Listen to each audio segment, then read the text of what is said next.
안녕하세요, 가치현입니다. 자, 오늘 7월달의 시작인데 기대했던 것과 달리 굉장히 부진한 모습이 나왔어요. 코스피는 장 초반에 2300포인트를 이탈했었고 계속 흘러내리는 모습이 나오더라고요. 하지만 그래도 2300포인트는 지켜주면서 마무리가 되었고 참 하반기부터 시작인데 굉장히 아쉬운 흐름이었던 것 같아요. 자, 그리고 코스닥을 보면 코스닥도 마찬가지로 2%가 넘는 하락이 나왔고 그래도 다행인지 모르겠지만 연저점을 이탈하지 않았더라고요. 어쨌든 7월 시작이지만 정말 부진한 모습이 나왔던 것 같고, 그리고 참고로 말씀을 드리면 제가 뒤에 영상에서 공매도와 관련해서 2차전지 업종에 대해서 말씀을 드린 부분이 있어요. 그런데 제가 조금은 단위를 실수해서 100억 단위인데 1000억 단위로, 그리고 10억 단위인데 100억 단위로 이렇게 조금은 잘못 말씀을 드린 부분이 있을 거예요. 그래도 그 점은 가격적인 측면보다는 그 흐름상의 추이, 그런 것들에 조금 더 포커스를 맞춰서 영상을 봐주시면 좋을 것 같아요. 자, 그럼 이어서 시가총액 상위 종목들을 볼게요. 자, 오늘은 반도체하고 또 2차전지죠. 이쪽 업종들의 약세가 가장 컸던 것 같아요. 반면에 자동차 관련주들, 현대차하고 기아, 그래도 지수 대비 나름대로 선방을 했죠. 그리고 코스닥. 자, 코스닥도 마찬가지로 2차전지 소재기업들, LNF, 에코프로비엠, 그리고 첨보 모두 큰 폭의 낙폭이 나왔고 게임주도 약세가 돋보이는 것 같네요. 자, 이어서 코스피의 수급을 보면 오늘도 기관과 외국인의 양매도가 나왔고 기관은 그래도 보합이지만 외국인 쪽에서 여전히 매도세가 이어지고 있습니다. 개인적으로 6월 27일 있죠. 이때 순매수가 잡혔던 것이 이때도 마찬가지고요.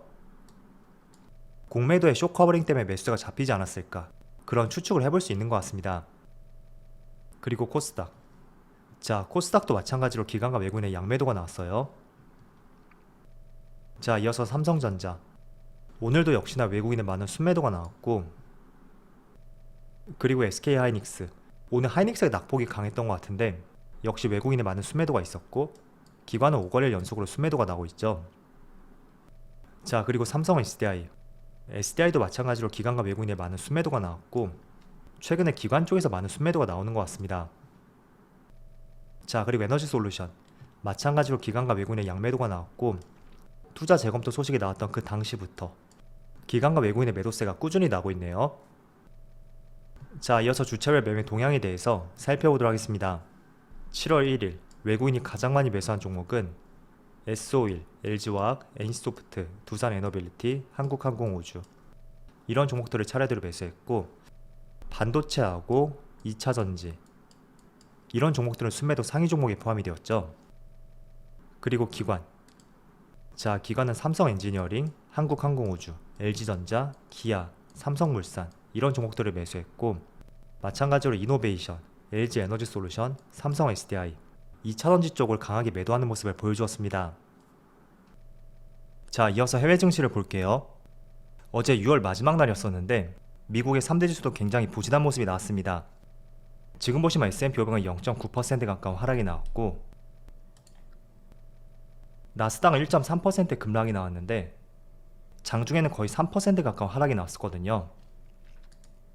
그리고 다우지수도 0.8% 하락이 나왔고 마찬가지로 장중에는 2% 가까운 하락이 나왔습니다. 자, 그리고 지금 아시아 증시를 한번 볼게요. 일본 니케이가 현재 1.7% 급락이 나오고 있고 대만이 무려 2.6% 급락이 나오고 있습니다. 그리고 상해지수는 오늘 약보합을 보여주고 있네요. 자, 일단 아시아 증시를 보더라도 대만 시장이 많이 빠지고 있잖아요. 자, 코스피도 보면 이때였죠. 이때가 아마 지난주 수요일이었을 거고 또 목요일까지 코스피 코스닥이 가장 많이 빠졌었던 그 당시예요. 그때 대만 증시도 마찬가지로 크게 급락이 나왔었는데 오늘도 마찬가지인 것 같아요. 전날 마이크론 테크놀로지의 실적 발표가 있었죠. 자, 그런데 실적을 보니까 실적 자체는 괜찮았습니다. 시장 전망치는 주당 순이익이 2.46달러였다면 실제로는 2.59달러가 나오면서 예상치를 5.2% 정도 상회하는 발표를 보여주었습니다. 자, 그래서 마이크론 테크놀로지 회계 연도상 3월달에서 5월 이때를 3분기라고 하거든요. 그래서 3분기 실적은 나름대로 괜찮게 나왔었다, 그렇게 정리를 해볼 수가 있습니다. 자, 그런데 제가 어제도 말씀을 드렸던 대로 실적 발표보다 중요한 것이 향후 가이던스, 컨퍼런스 콜을 통해서 어떤 이야기를 하는지, 그게 정말 중요하지 않을까, 그런 말씀 드렸습니다. 자, 그런데 6월달부터 8월달까지 4분기죠. 이때 월가에서 전망하는 매출액은 약 91억 5천만 달러였다면 마이크론 테크놀로지 측에서는 68억 달러에서 76억 달러까지 시장 전망치보다 평균적으로 20% 정도 하회하는 가이던스를 발표했습니다. 자, 그래서 이런 부분이 아마 시장에 반영이 되는 것 같고요. 그래서 미국의 마이크론 테크놀로지도 시간의 거래에서 마이너스 3%의 주가 급락이 나왔거든요. 자, 그렇다 보니까 IT 비중이 높은 국내하고 대만 시장 같이 연동되어 급락하는 모습이 나오는 것 같아요.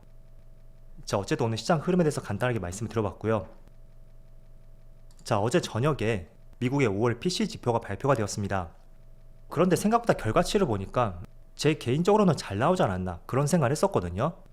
그런데 시장은 오히려 반대의 모습을 보여주었고 이런 부분이 오늘 국내 시장까지도 연결이 되는 것 같아요. 자, 한번 살펴볼게요. 일단 5월 PC 지표를 보면 전달과 동일한 6.3%가 나왔고 또 코어 PC라고 하죠. 근원 PC 지표를 봤을 때는 오히려 4.7%가 나오면서 예상치를 소폭 하회하는 수준을 보여주었고 확실히 2월달 대비 꺾이는 모습이 나오고 있습니다.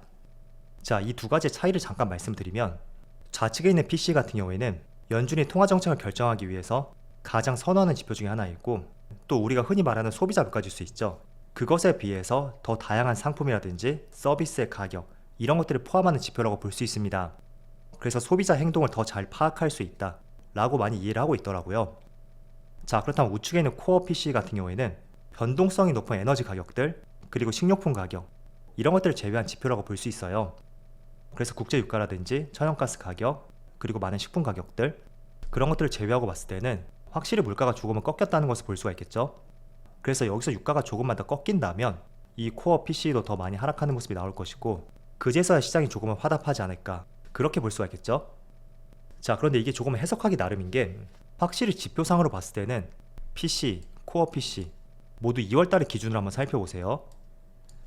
2월보다 증가하기보다는 보합권을 보여주고 있고 오히려 코어 PC는 꺾이는 모습을 보여주고 있습니다. 그래서 어떻게 본다면 물가가 피크를 찍었구나 그렇게도 해석을 할 수가 있겠지만 어제 많은 기사라든지 또 주식시장의 움직임을 봤을 때 여전히 확연하게 꺾이는 모습이 나오지 않고 있고 물가가 아직도 높구나 이렇게 시장을 해석을 하는 것 같더라고요. 그래서 참 이게 보는 각도에 따라서 또 그 주가의 방향성이 바뀌는 것 같은데 어쨌든 이 모든 것의 가장 중심은 저는 국제유가라고 생각이 되거든요. 그래서 7월달은 국제유가의 큰 변곡점이 될 수 있는 만큼 이게 정말 확연하게 100달러 이하로 떨어지게 된다면 물론 경기 침체 우려감이 있다고 하더라도 물가 피크에 대해서 조금 더 우리가 피부로 와닿지 않을까 그렇게 볼 수 있는 것 같습니다. 자, 우리가 지금 밖을 가봐도 지표상으로는 물가가 이렇게 떨어지는 것 같아도 기름값은 전혀 떨어지지 않고 있잖아요. 그래서 그런 체감이라든지 그런 것도 상당히 중요할 것 같은데 어쨌든 이번에 7월달 출발은 썩 좋지 못했다고 하더라도 여러가지 변곡점이 될 수 있는 중요한 일정들이 많은 만큼 본격적인 하반기가 시작이 되었잖아요. 하반기부터는 다시 반등할 수 있는 그런 시발점이 되었으면 좋겠네요. 자, 지금부터는 2차전지와 관련해서 말씀을 드려볼게요. 자, 오늘도 2차전지 관련주를 보면 LG 에너지 솔루션, 삼성 SDI, SK 이노베이션 코스피에 상장되어 있는 대형주의 낙폭이 정말 강하게 나오고 있고 코스닥 내에서도 시총 상위 종목들의 크게 낙폭이 나오고 있습니다. 자, 제가 어제 말씀을 드린 것처럼 2차전지 관련주는 지금 낙폭이 나왔다고 해서 섣불리 추가 매수라든지 신규 매수 그런 것들은 하지 말자고 말씀드렸어요. 자, 왜냐하면 지금은 우리가 어떤 뉴스를 보더라도 시장의 상승을 기대해 볼 수 있는 그런 기대감 그게 전혀 없는 시장이라고 볼 수 있거든요. 자, 그래서 헤지펀드라든지 공매도 세력들 그 세력들은 지수의 상방보다는 하방 쪽으로 포지션을 확대하면서 어떤 조그만 꼬투리만 나온다고 하면 그 꼬투리를 활용해서 종목 자체를 크게 밀어버릴 수 있는 그들에게는 정말 기회의 시장일 수도 있습니다. 자, 잘 생각해보세요. 지금 대부분의 종목들이 다 급락이 나온 시점이에요. 그런데 2차전지만큼은 크게 빠지지가 않았죠. 오히려 LNF라든지 에코프로비엠 이런 종목들은 오히려 신고가를 경신했었고 최근에 빠져봤자 다른 종목들 대비 약간 소폭의 하락밖에 나오지 않았거든요. 물론 며칠 동안 하락이 나왔다고 하더라도 과거의 다른 종목들 대비 많이 빠지지 않았다는 이야기거든요. 자, 그렇기 때문에 헤지펀드나 다른 공매도 세력들도 지금까지 크게 빠졌던 종목 그런 종목보다 오히려 덜 빠졌었고 시장의 상승을 기대해 볼 수 있는 모멘텀과 재료가 없는 시점 또 거기에 최근에 부정적으로 볼 수 있는 그런 악재가 새롭게 나온 시점 2차전지는 지금 그런 구간이라고 볼 수 있어요. 그래서 공매도 세력이나 헤지펀드가 최소한 지금만큼은 크게 타겟을 잡을 가능성이 있다. 그 점을 여러분들이 한번 인식을 해보시고요. 또 그리고 공매도 추이를 한번 보여드릴게요.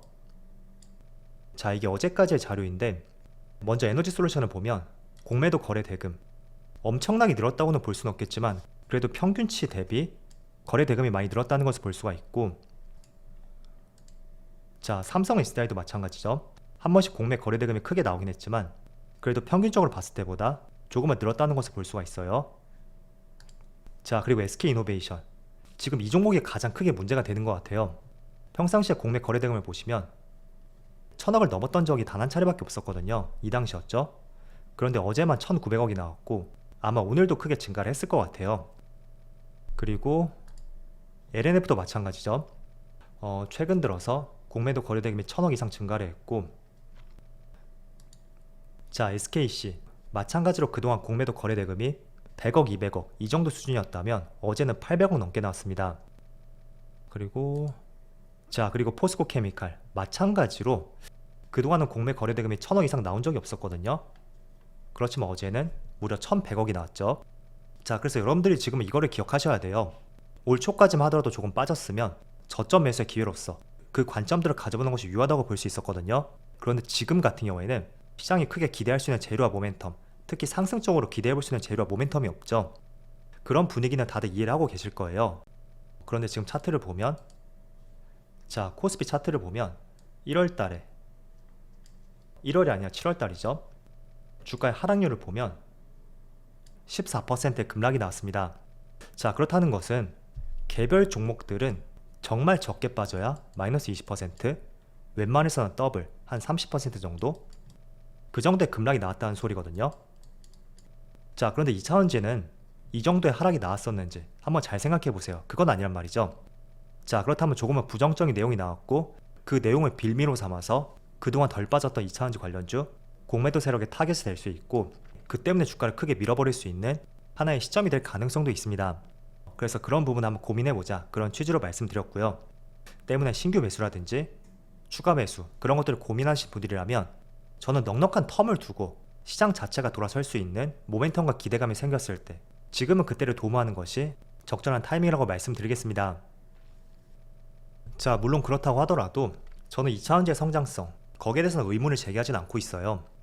잠깐 분기 실적이라든지 그리고 길게 봤을 때 1년 정도 그 정도의 실적은 부진할 수 있어도 전 세계 어떤 업종을 망라하고 가장 성장성이 기대가 되는 산업이 바로 2차원지라고 볼 수 있습니다. 그렇기 때문에 조금 우리가 긴 시각으로 봤을 때는 충분히 지금의 가격대 그리고 측정 고점들 그 가격 이상은 갈 수 있는 대표적인 업종이라고 볼 수 있습니다. 그렇지만 최근 구간만큼은 조금 더 이런 변동성이 심해질 수 있다, 그거를 말씀을 드리고 싶었고요. 굳이 그렇다고 해서 미리 매수해서 더 나올 수 있는 하락 구간 그런 것들을 맞을 필요는 없잖아요. 그래서 그런 취지로 말씀을 드린 것이니까 산업의 성장성이라든지 단기적인 주가 흐름 그 차이는 조금은 구분하자고 말씀을 드릴게요. 자, 오늘이 7월달의 첫 시작인데 장 초반에는 그래도 긍정적으로 출발했던 것 같아요. 자, 그렇지만 마무리는 조금 부진했던 것 같고, 어쨌든 그래도 오늘이 7월 시작이라고 하더라도 금요일이잖아요. 그래서 본격적인 7월달의 시작은 월요일부터라고 한번 생각해 보면서 이번 7월달만큼은 주식시장이 변곡점이 될 수 있는 그런 한 달이 되기를 기원해 보겠습니다.